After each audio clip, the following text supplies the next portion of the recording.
3 लोग। अच्छा सर, इंतजामिया के हवाले से आप क्या कहेंगे? इंतजामिया तो है ही नहीं ना सर। इंतजामिया तो ये है, वो आफ्ताब साहब से फ़ोन कर रहे हैं तो वो जो चौकी का इंचार्ज है उसका फ़ोन नहीं मिल रहा था थाने पर। फिर वो मैंने मुंशी को बोला है, उसने 2 क्विंटल भेज। वो पुलिस वालों से भी लड़ रहे थे यहाँ। वो पुलिस वालों से आप पूछ लें। इतने बदमाश यहाँ आए हुए हैं कि शहर में डाकातनी के लिए उनका मकसद था कि हम किसी को मारें या पैसे छीनें।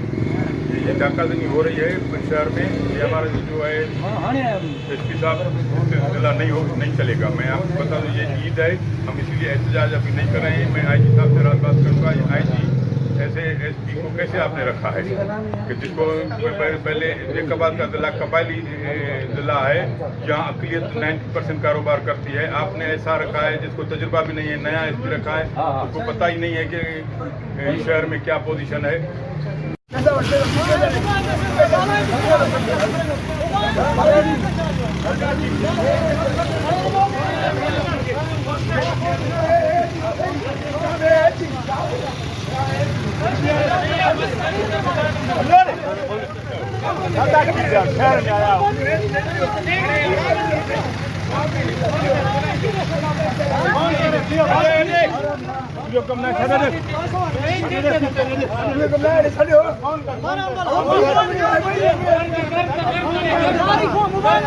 Mobarak